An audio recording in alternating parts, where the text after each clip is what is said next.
তামোলপুৰত ভোটদান বিটিআৰৰ মুখ্য কাৰ্যবাহী সদস্য প্ৰমোদ বড়োৰ আজি লোকসভা নিৰ্বাচনৰ দ্বিতীয় পৰ্যায়ৰ ভোটগ্ৰহণ ৪ নং দৰং ওদালগুৰি লোকসভা সমষ্টিৰ অন্তৰ্গত তামোলপুৰত আজি ভোট প্ৰদান কৰে বিটিআৰৰ মুখ্য কাৰ্যবাহী সদস্য প্ৰমোদ বড়োৱে তামোলপুৰৰ সৌৰাগুৰি প্ৰাথমিক বিদ্যালয়ত ভোটাধিকাৰ সাব্যস্ত কৰি তেওঁ এনডিএৰ প্ৰাৰ্থী দিলীপ শইকীয়াই বিপুল ভোটত জয়লাভ কৰিব বুলিও মন্তব্য কৰে সমষ্টিটোত বিৰোধীৰ দল নাই বুলিও মন্তব্য কৰিছে তেওঁ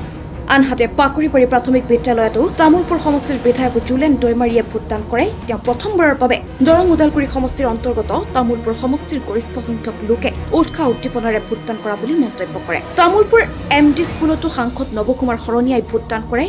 সমষ্টিটোত দলীয় প্ৰাৰ্থী স্বৰ্ণা দেৱীয়ে জয়লাভ কৰি সাংসদ হ'ব বুলি মন্তব্য কৰে আনহাতে কুকৰাঝাৰ লোকসভা সমষ্টিত বিনীতা ডেকাই জয়লাভ কৰিব বুলি মন্তব্য কৰিছে নিশ্চিতভাৱে যে আমি নিজেও আহিছোঁ কাৰণ আমি বিচাৰোঁ যে সবখিনি বাদ দি কমসে কম আমি গণতন্ত্ৰ শক্তিশালী কৰাৰ স্বাৰ্থত নিজৰ অধিকাৰ প্ৰাপ্ত আদায়ৰ স্বাৰ্থত আমি এই ভোটদানটোক এটা হাতিয়াৰ হিচাপে ব্যৱহাৰ কৰিব লাগে আৰু আজিকালি দেখিছে আপোনালোকে যে ৰাজনৈতিক শক্তিটো মেইন শক্তি যদি ৰাজনীতি আপোনাৰ হাতত নাথাকে তেতিয়াহ'লে কিন্তু একো সম্ভৱ নহয় আৰু সেইকাৰণে ৰাজনীতি থাকিব লাগিলে আপোনাৰ ভোটটো মেইনলি জৰুৰী সেইকাৰণে মই নিজৰ লগতে সকলোকে আহ্বান জনাইছোঁ সকলোৱে ভোটৰ অধিকাৰ সাব্যস্ত কৰক ইঞ্জিনিয়াৰ বিনীতা ডেকা তেওঁ কেণ্ডিডেট হৈছে তেওঁ ইতিমধ্যে আহিছে আপোনালোকে পাব হাই ছেকেণ্ডেৰীতে ভোট দিব আহিছে গতিকে আমাৰ সৌভাগ্য যে কোকৰাঝাৰ লোকসভাত আকৌ এবাৰ এজন নতুন এমপি জি এছ পৰা হ'ব গৈ আছে আপোনালোকে নিশ্চিন্ত থাকক যে তাত নৱশৰণীয়াৰ লগত যিমান ষড়যন্ত্ৰ কৰিছে যিখিনি কৰিছে সেই চিম্পিটিটো গোটেইখিনি বিনীতা ডেকাৰ লগত থাকিব ইয়াত কোনে কি কৈছে ডাঙৰ কথা নহয় কিন্তু জিকি অহাৰ পিছত কাৰণ 14 জনত যেতিয়া আমি ইলেকশ্যন খেলিছিলোঁ আপোনালোকৰ হয়তো বহুতৰে বিশ্বাস আছিল কিন্তু বহুতে বিশ্বাস কৰা নাছিল ইভেন তামোলপুৰৰ আমাৰ জনা মানুহবিলাকে কৈছিল নৱশৰণীয়া 10-20 হাজাৰ ভোট পাব কিন্তু আমি 6.5 লাখ ভোট 6 লাখ 40 হাজাৰ ভোট লৈ জিকিছিলোঁ আৰু ছেম কণ্ডিশ্যনটো হ'ব গৈ আছে বিনীতা ডেকাৰ ক্ষেত্ৰত আপোনালোকে নিশ্চিত থাকক আহি থকা দিনত কোকৰাঝাৰ সমষ্টিৰ পৰা বিনীতা ডেকা কেণ্ডিডেট হ'ব কি কয় এমপি হ'ব আজি এজন ভাৰতীয় নাগৰিক হিচাপে ভাৰতৰ সংবিধানৰ পৰম্পৰা হিচাপে আজি মই ভোট সাব্যস্ত কৰি নিজকে মই উৎফুল্লিত পাইছোঁ আৰু ভাৰতত আজি তাৰিখত প্ৰতিটো ব্যক্তিয়ে আজি নৰেন্দ্ৰ মোদী ডাঙৰীয়াৰ চৰকাৰক সমৰ্থন জনায় আৰু বিশ্বক নেতৃত্ব দিব পৰা ভাৰতৰ প্ৰধানমন্ত্ৰী নৰেন্দ্ৰ মোদীৰ যি আদৰ্শ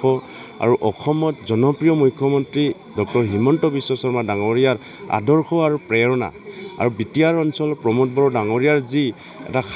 এটা শান্তি আৰু প্ৰগতিৰ যি এটা চৰকাৰ আৰু তেখেতৰ যি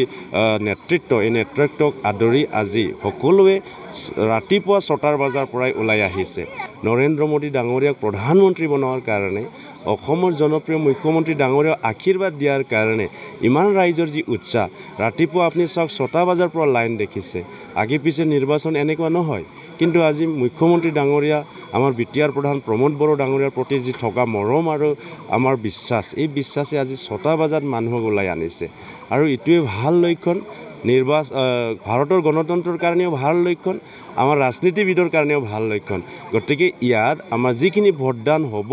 এই ভোটদানৰ আমাৰ মেক্সিমাম ভোট আজি দিলীপ শইকীয়া ডাঙৰীয়াত দিব আপোনালোকক মানুহে বিৰোধী নোহোৱাকৈ ভোট দিব চাওক বিৰোধী কি কাৰণত মানুহে বিৰোধীক ভাল পাব এটা হ'ল ইছ্যু থাকিব লাগিব এটা হ'ল মিছন এতিয়া বিৰোধীৰ হাতত কিবা ইছ্যু আছে জানো ধৰ্ণা ৰেলী কিবা কিবিটো নাই আৰু না হত্যা হিংসা কিবা আছে ইয়াত ইছ্যু একোৱেই নাই বিৰোধীৰ কাৰণে মাটি বাৰীৰ সমস্যা সমাধান হৈ গ'ল বেলেগ সমস্যা সব সমাধান হৈ গ'ল ইছ্যু একো নাই আৰু মিছন ভিজনৰ কথা যদি কয় না BTC এৰিয়াত বিটিআৰ এৰিয়াত হাগ্ৰামা মহিলাৰ নেতৃত্বত BPFৰ কিবা মিছন ভিজন আছে না অসমৰ কংগ্ৰেছৰ কিবা মিছন ভিজন আছে মুখ্যমন্ত্ৰী ডাঙৰীয়াই কৈছে অসমখন 5খন উন্নত ৰাজ্যৰ ভিতৰত এখন হ'ব লাগিব আমি কৈ আছোঁ বিটিআৰটো শান্তি সম্প্ৰীতি উন্নয়ন হ'ব লাগিব এই কথাবিলাকটো বিৰোধীৰ হাতত নাই গতিকে ইয়াত পজিটিভটো আমাৰ ছাইডত আছে বিৰোধীয়ে আমাৰ যিখিনি কাম কৰিছোঁ যিখিনি পজিটিভিটি যিখিনি ভাল পৰিৱেশ হৈছে এইটো কাটিব পৰাকৈ ইছ্যু থাকিব লাগিছে ইছ্যুটো একো নাই খালি নেগেটিভ প্ৰপগেণ্ডা কৰি আছে ওদালগুৰিত কিছুমান বিৰোধীৰ মানুহে ধৰ্ম লাইনত কথা কৈ আছে গাঁৱে গাই যোৱা ৰাতি আৰু কিছুমানে গৈ পেলাই মানে মিছা কথাবিলাক কৈ আছে যে আমি এইটো কৰিব লাগে এইটো কৰি সঁচা কথা কৈতো কোনো কৰিবই পাৰে নাই যি মানুহক দেখিছোঁ মই ভাবিছোঁ যে আমাৰ দৰং ওদালগুৰি সমষ্টি সবচে ভাল হ'ব আৰু এই উৎফুল্লিত এই ফূৰ্তিৰ কাৰণ হৈছে যোৱা 10টা বছৰত আমাৰ প্ৰধানমন্ত্ৰী নৰেন্দ্ৰ মোদী ডাঙৰীয়াই ভাৰতৰ সকলো নাগৰিকৰ মন জয় কৰিব পাৰিছে, হৃদয়টো জয় কৰিব পাৰিছে। বিভিন্ন কাজ বিভিন্ন যিখিনি নেতৃত্ব দিলে আমাৰ মুখ্যমন্ত্ৰী ডাঙৰীয়াও অসমৰ যিখিনি নাগৰিক আছে তেখেতসকলৰ হৃদয়টো জয় কৰিব পাৰিছে। আগতো তেখেতে বহুত কাম কৰিছে, কিন্তু মুখ্যমন্ত্ৰী ডাঙৰীয়া হোৱাৰ পিছত তেখেতৰ যিখিনি কল্যাণকামী আঁচনিবিলাক দৰিদ্ৰ মানুহৰ কাৰণে, ৰুৰেল এৰিয়াৰ কাৰণে, খেতিয়কৰ কাৰণে, মহিলাৰ কাৰণে, এই কথাবিলাক মানুহে বহুত ভাল পাইছে। আৰু ইয়াৰ কাৰণে এই নিৰ্বাচন আমাৰ একপক্ষীয় নিৰ্বাচন, ইয়াত কোনো প্ৰতিদ্বন্দ্বী নাই। আৰু আপোনালোকে চাব দৰং ওদালগুৰি সমষ্টিত বহুত লিড হ'ব আমাৰ। আজি 10খন হ'ব। ইয়াত একো অসুবিধা নাই, বহুত ভাল ৰিজাল্ট। কাৰণ দূৰ দূৰলৈকে এইবাৰ মানে বিৰোধী আহিবই পৰা নাই। কেম্পিঙত আপুনি দেখিয়ে নাই, কাৰ কেম্পিং আছে? অকল আমাৰহে কেম্পিং আছে। চ' গতিকে ইয়াত আৰু বেলেগ পৰিৱেশ নাই। আৰু কোকৰাঝাৰ কেনেকুৱা হ'ব? কোকৰাঝাৰ যিহেতু কোকৰাঝাৰো বহুত ভাল। কোকৰাঝাৰ মানে আগত যিবিলাক কমনিয়েল লাইনত পলিটিক্স কৰিছিলে, জাতি ভেদাভেদ, ধৰ্ম ভেদাভেদ, বিভিন্ন মানে কমনিয়েল লাইনত কথা কৈ পেলাই মানুহবিলাকে কাম কৰিছিলে, তেনেকুৱা পৰিৱেশ নাই। যেতিয়াৰ পৰা UPPL BJP চৰকাৰ আহিছে, ইয়াত সমন্বয় আহিছে, শান্তি আহিছে, নিৰাপত্তা আহিছে, আৰু উন্নয়নটো স্বাধীনতাৰ আগৰ সময়বিলাকত যিমান স্পীডত হৈছিলে, ইয়াত ট্ৰিপল স্পীডত উন্নয়ন হৈছে। গতিকে জনসাধাৰণক সেইটোকে লাগে আৰু কি লাগে। আগতে আপোনালোকে কোকৰাঝাৰত ভোট দিছিলে, এইবাৰ কিন্তু নতুন সমষ্টিত কংগ্ৰেছৰ লগত প্ৰতিদ্বন্দ্বিতা নহয়, কিন্তু BPFৰ লগত হ'ব বুলি ওলাইছে। কংগ্ৰেছ আৰু BPFৰ প্ৰতিদ্বন্দ্বিতা তলৰ কাৰণে হ'ব, কোনে লাষ্টত থাকিব ইয়াৰ কাৰণে। এক নম্বৰটো আমি আছোঁ। আচ্ছা, প্ৰথমবাৰৰ বাবে আপোনালোকে দৰং ওদালগুৰিত, আগতে কোকৰাঝাৰত দিছিলে বা আগতে আপোনালোকে বেলেগকৈ দিছিলে, এতিয়া এইবাৰ নতুনকৈ দিব লগা হৈছে, অনুভৱ কেনেকুৱা আছিলে? নাই, বহুত ভাল লাগিছে। কোকৰাঝাৰতো আমি ভোট দি আছিলোঁ, এতিয়া দৰং ওদালগুৰিত ভোট দিম।